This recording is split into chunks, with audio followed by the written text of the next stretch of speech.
이건 우주왕복선 아니에요? 얘는 우주왕복선이에요. 근데 우주로 나갔다 온 건 아닐 거고요. 우주왕복선 초창기에 우주왕복선이라는 걸 만들자라고 지시를 해서 이제 처음 만들기 시작한 초기 모델이에요. 이걸 모델을 가지고 이제 그 다음에 계속 다음 버전을 만들어서 실제로 우주에 사용한 건데 이름 엔터프라이즈라고 써 있고요. 야, 아니 가까이서 보니까 너무 큰데 그러니까 너무 저 거대하네. 로켓에 붙어 있는 사진은 되게 여러 번 봤는데 중요한 건 뭐냐면 밖으로 나갔다가 들어올 때 대기 마찰이 너무 많이 심해서 네. 불탈 수도 있잖아요. 너무 멀리서 빠른 속도로 들어오니까. 그래서 이 방열 처리를 굉장히 많이 해야 돼요. 저 앞쪽에 그 콘 있는 데랑 바닥을 뭐 불타지 않게 그리고 적절한 온도를 유지할 수 있게 그걸 해야 되는데 그게 굉장히 특수한 물질이어야 되거든요. 피카라는 물질이 있는데 성분은 안 알려줘요. 완전 보안 기술 중에 네. 하나여서 이 피카를 못 만들면 우주왕복선을 못 만드는 거예요. 핵심 네, 기술이네요. 그게 이게. 핵심이에요. 이 네. 방열을 얼마나 잘하느냐가 핵심이어서 중요한데 그걸 아무도 알려주지 않고 논문에도 거의 쓰지 않고 이런 건 진짜 바로 군사적 응용이 있을 것 같은데. 맞아요. 그래서 안 알려주는 거래요. 엄청난 그러니까 열에 건질 수 있다는 게. 사실 천문학자들은 보안이 별로 없거든요. 네. 다 공개인데 그런 것 때문에 극초음속 미사일 뭐 이런 거 열에 견뎌야 정확히 그거예요. 그 물질을 공개를 안 한 이유가 앞에 이제 무엇을 싣고 어디로 갈 건데 그쵸. 이게 필요하니? 니네 어디 가려고 이게 필요하니? 이런 거죠. 대륙간 탄도미사일 같은 거. 우리도 뭐 화성 탐사도 하고 싶고 나중에 다른 행성도 탐사선 보내고 싶은데 이게 없으면 좀 어렵죠. 가긴 힘들고 그냥 근처에서 돌다가 끝내야 되는데 착륙하고 싶으면 이런 게 필요한 거죠. 그래서 그게 왜 그렇게까지 보안을 유지해야 하는가? 왜냐면 결국에는 얘가 국방에 굉장히 중요한 기술인 거죠. 자, 북한이 쏘아올린 우주 발사체는 탄도미사일을 역설계해서 만들어진 것인데요. 네, 이 때문에 장거리 미사일이라는 비판도 받고 있죠. 군사 목적으로 출발한 북한 발사체와 달리 한국형 발사체 누리호는 과학 목적으로 개발됐습니다. 그렇지만 대륙간 탄도미사일 ICBM과 우주 발사체 기술은 사실상 동일합니다. 발사체 안에 무기가 들어있으면 대량 살상 무기가 되는 거죠. 앞에 인공위성이 들어있으면 과학적인 목적에 우리 인류 전체의 평화를 위해서 사용할 수 있는 과학적인 인공위성일 수도 있는 거죠. 우리가 지금 계속 전쟁의 이야기를 한참 했잖아요. 네. 전쟁은 이제 총을 쏘고 나면 뜨거워지고 폭탄이 터지면 불길이 솟아오르는 그런 뜨거운 전쟁, 그걸 이제 핫워라고 부르고 그 다음에는 이제 더 이상 전쟁은 하지 말기로 모두가 합의를 하게 된 상황이잖아요. 그런데 아직 서로 간의 경쟁 관계 같은 거는 좀 남아있는 그럴 때 콜드워라고 냉전이라고 불렀습니다. 저는 처음에 냉전이라는 단어가 아직 싸움이 덜 끝나서 냉랭한 분위기야. 그래서 우리 좀 아직 차가운 사이 이런 냉전이라고 부르나라고 생각했는데 그게 아니고 무기를 사용하지 않는 또 다른 종류의 전쟁이란 뜻이었더라고요. 그래서 그 냉전 시대에는 무얼로 그럼 전쟁을 했는가 하면 우주 경쟁으로 이제 또 다른 종류의 전쟁을 하게 됩니다. 좀 더 멀리까지 타격할 수 있는 그런 무기를 계속 만들고 있었잖아요. 전쟁하는 동안에. 그래서 점점 기술이 개발이 많이 돼서 나중에는 서로 다른 대륙까지 아주 멀리 미사일을 보낼 수 있는 기술의 거의 막바지에 이른 상태에서 전쟁이 끝나게 되는 거예요. 우리가 부르는 대륙간 탄도미사일입니다. ICBM인데 너무 가까이 가서 쏴야 되면 우리도 피해를 입을 수 있잖아요. 하지만 우리는 아주 멀리서 우리는 안전한 곳에 있고 아주 멀리 있는 국가를 태평양 건너서도 타격할 수 있게 만드는 건데요. 우리가 이 기술을 갖고 있다는 걸 보여주고 싶은 거예요. 전쟁 억지력을 여전히 갖고 싶은 거죠. 그래서 대놓고서 이거 무기야라고 말을 할 수는 없고 이거 인공위성이야라고 이제 작전을 바꾸게 됩니다. 북한에서 자주 쓰는 표현이죠. 인공위성을 발사했다. 북한은 1998년 대포동 1호를 처음 발사한 뒤 2016년까지 줄곧 자신들이 발사하는 장거리 로켓은 미사일이 아닌 인공위성이라고 주장했습니다.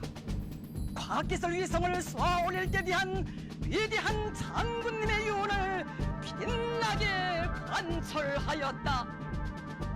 소련이 먼저 최초의 인공위성을 발사를 하게 돼요. 이 ICBM 기술을 기반으로 해서 인공위성을 쏘는 거죠.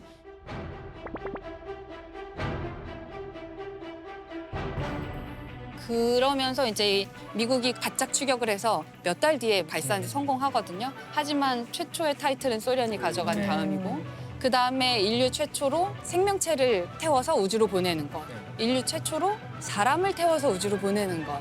불과 몇 달 차이로 계속 소련이 이기고 미국이 뒤따라가고 소련이 이기고 미국이 뒤따라가는 이런 과정을 계속 겪게 됩니다. 달에 먼저 간 게 소련이 먼저 갔다고요?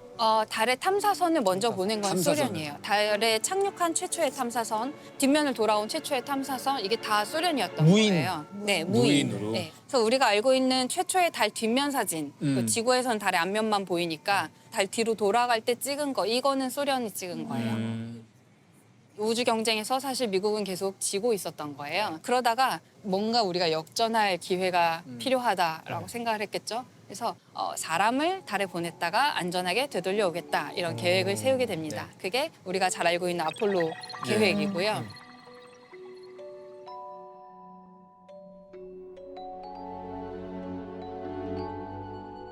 We choose to go to the moon. We choose to go to the moon. We choose to go to the moon in this decade and do the other things, not because they are easy, but because they are hard.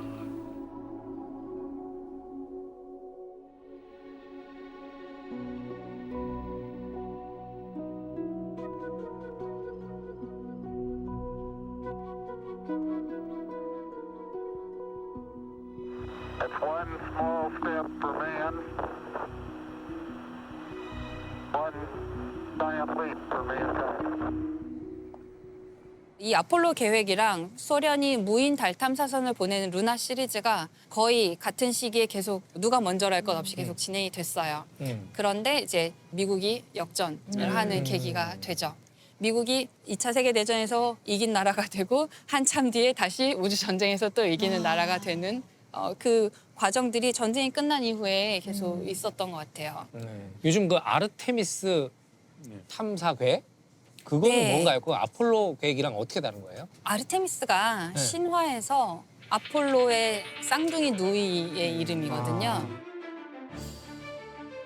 쌍둥이 누이의 이름을 붙인 어떤 계획이 있다. 네. 그러면 비슷한 일을 할 거라고 짐작할 수가 있잖아요. 아르테미스 계획은 다시 달에 사람을 보내는 계획이에요.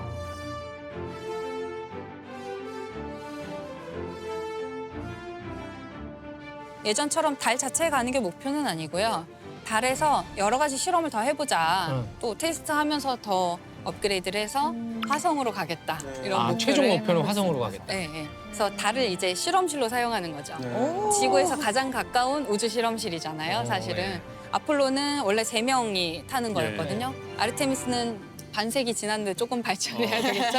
이제 4명 탑승하게 되고. 아니 그렇게 아니 우주에서 한 사람을 더 보내는 거는 어마어마한 변화인 그냥 좀 거예요. 체중이 덜 나가는 사람 2명을 집어넣으면 되잖아. 체중이 덜 나가는 사람 2명을 집어넣으면 되잖아. 좀 되게 깡마른 사람 2명을 한 자리에 우주 비행사로 몸집이 작은 사람 선호하긴 해요. 덩치가 너무 그렇겠네요. 크면 우주선에 공간이 더 많이 필요하잖아요.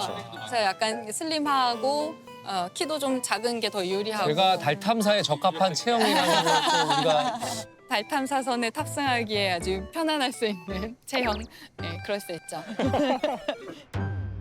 박사님 달 기지를 건설한다면 어떤 점이 고려돼야 될까요? 건축적으로나? 이 모든 게 제가 건축가의 눈으로 보면은 다 공간 대결이거든요. 인류 역사를 보면은 계속 영토를 확장해가지고 거기에 자원을 약탈하고 노예를 만들고 하면서 경제 규모를 키우는 거거든요. 그래서 교통수단을 발달시키는 거예요.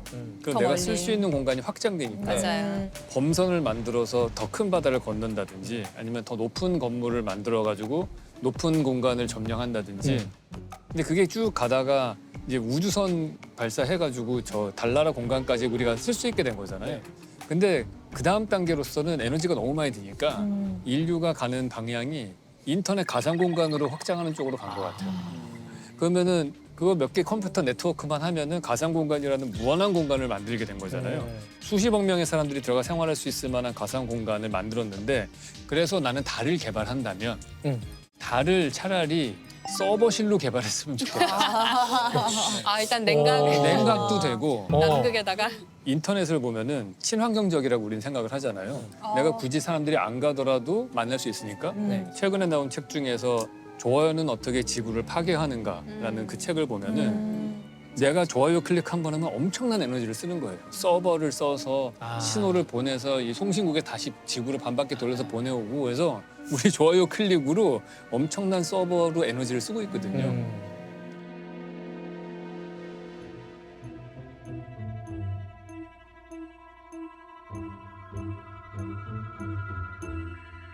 우리가 클라우드 서비스를 요즘에 많이 이용하는데 걔네들이 차지하는 그 서버 센터의 면적이 점점 많아지고 있고 얘네들이 엄청난 열을 사용하고 있고 전기를 사용하고 있고 계속해서 자연을 파괴하면서 서버가 확장돼야 되는 상황인 거예요.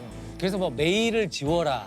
오지 않는 맞아요. 메일을 예. 저장하지 메일을 마라. 지우자고 하잖아요. 그런 얘기. 뭐 동영상을 보내기 시작을 하고 조금 더 지나면 AR 체험하는 걸 할 거고 그렇기 때문에 기술 발전의 속도와 에너지 이 서포트하는 게 못 따라가거든요. 건축계에서는 한 10년 전에는 물류센터 만드는 게 화두였었는데 지금은 서버 만드는 게 화두예요. 돈 되는 비즈니스예요. 그러니까 그 정도로 서버 확충이 엄청나게 시급한 문제인 거예요. 근데 그만큼 에너지를 많이 쓰는 거고.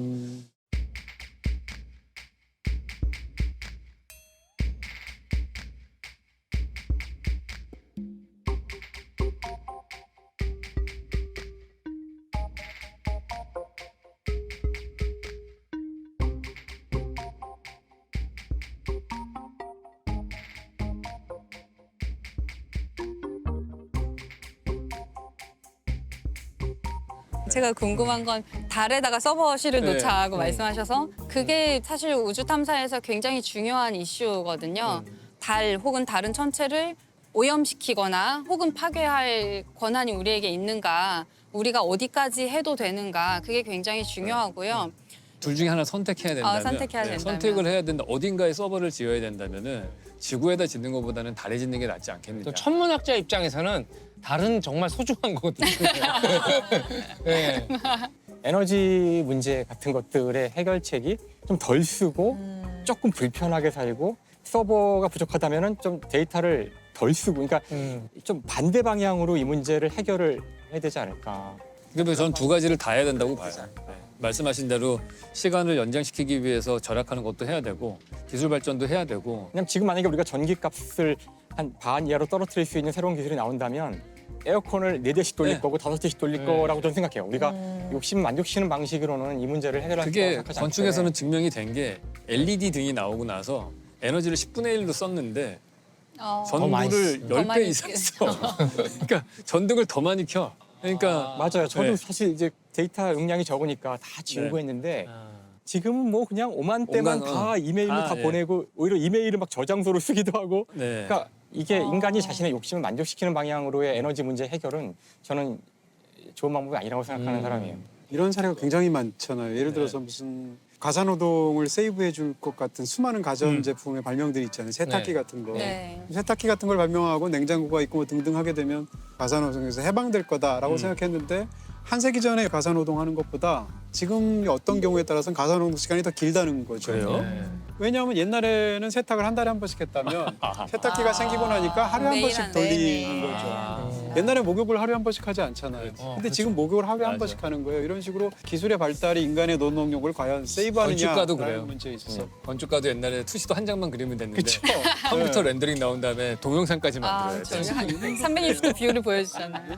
사실은 그 문제를 다루는 책이 네. 가짜 노동이에요. 그러니까 우리가 이런 짓을 왜 하는지를 분석해 보면 지금 끊임없이 기술 발전으로 인간이 할 일을 기계가 대체해 주게 됐는데 그거를 일을 해야 된다는 강박이 있어서 끊임없이 일을 만들어내는 거예요. 절약된 시간과 효율로 얻어진 그런 이익을 자신의 행복을 위해서 쓰지 않고 일을 더 하는 데 쓰고 있는 거예요. 근데 나는 저런 생각은 좀 딴 분이 했으면 좋겠고 과학자는 좀 기술 발전 시켰으면 좋겠어요. 내연기관을 좀 극복하고 핵융합도 좀 발전시켜. 그러니까 지금보다 더 빠른 스마트폰을 만드는 게 왜 이렇게 중요할까? 우리에게는 조금 더 많은 그런 얘기 내가 할게 딴 데 가서. 욕심을 누누이 실어야 돼, 말씀드리면 욕심을. 두 분이 단톡방을 파셔가지고 확실히 합의를 하고 녹화에 나오세요. 아 근데 우리 생각이 비슷한 줄 알았는데 아닌가 봐요. 너무 다른데.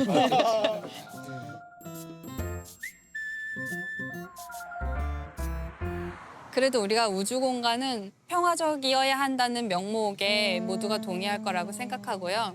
그게 예전에는 이제 우주 조약이라는 헌법 같은 조약이 있었어요.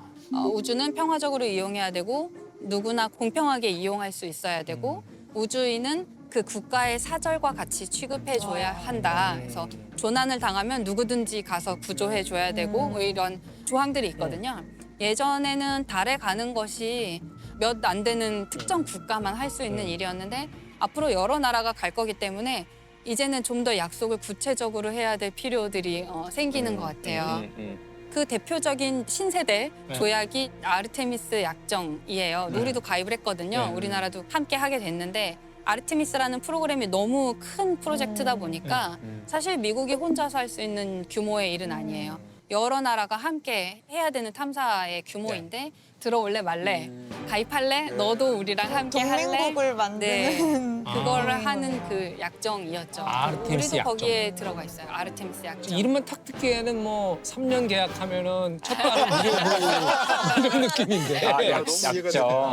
그러네. 우리가 우주 탐사 얘기하면서 그 양면성을 굉장히 많이 걱정을 하게 돼요. 정말 표면적으로는 너무 평화로운 얘기잖아요. 사실 거기엔 다 이면에는 굉장한 정치가 숨어 있는 거거든요. 그렇죠. 아르테미스 약정도 사실은 굉장히 편을 가르는 것이기도 해요. 그러니까. 요즘에 냉전 말고 신냉전이라는 말을 이제 유행하고 있는데요. 과거의 냉전은 미국과 소련의 경쟁, 지금 신냉전은 결국에는 미국과 중국의 경쟁이에요. 중국이 어마어마한 속도로 과학기술을 발전시키고 있거든요. 그리고 중국의 경우에는 정보가 많이 공개되지 않고 있었기 때문에 중국의 과학기술의 실력, 우주 탐사 실력이 얼마나 빠르게 발전하는지를 밖에서 잘 알 수가 없었어요. 중국이 첫 번째 달 궤도선 쏠 때 아무도 몰랐어요. 쏜 다음에 우리 성공했다라고 발표를 한 거예요. 원래는 상공에 뭘 쏘아 올릴 때 미리 등록을 하거든요. 미리 등록을 해서 궤도도 확인하고 우리가 갈 때 다른 거랑 부딪히거나 그렇죠. 다른 인공위성에 피해를 주지 않는지를 확인해야 돼서 그 궤도들을 서로 등록을 하게 되어 있는데 등록을 안 한다고 해서 뭐 교도소로 보내 이럴 수는 없잖아요. 이게 뭐 레이더나 이런 걸로 파악이 안 돼요? 짧은 시간에 발사해버리고 말면 모를 수도 있는 거죠. 진짜요? 예, 그게 영원히 남아있는 게 아니니까 정보가 약간 폐쇄돼 있었어요. 근데 알아도 얘기 안 할 거예요. 그걸 안다는 걸 얘기하면 그 정도를 미국이 파악할 수 있다는 첩보 능력을 첩보 능력을 노출한 거기 때문에 그럴 알고만 수도 있겠죠. 있죠. 네, 네.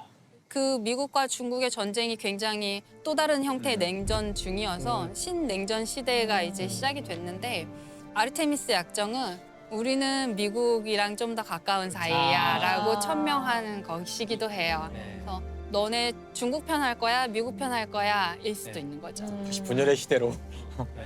아르테미스 계획이 하려고 하는 것 중에 궁극적인 목적은 달에 기지를 만드는 거예요. 우리 남극에 뭐 세종기지, 장보고기지 있듯이 달의 남극에도 기지를 만들려고 해요. 근데 중국도 달의 남극에 기지 만들겠다고 선언했어요. 그러면 이제 그걸 평화롭게 이용할 수 있는 것은 우리가 남극에서 그러하듯이 남극에도 여러 나라의 기지들이 있는데 그걸 우리가 서로 뭐 침범하지 약탈하거나 그렇지 않잖아요. 서로 다 각각의 영토를 존중해주고 우주에서의 공간도 그렇게 운영될 거라고 생각하고요. 근데 땅도 넓은데 굳이 왜 같은 장소로 가려고 그러죠? 달의 남극이 굉장히 유리한 조건이 많이 있는데요.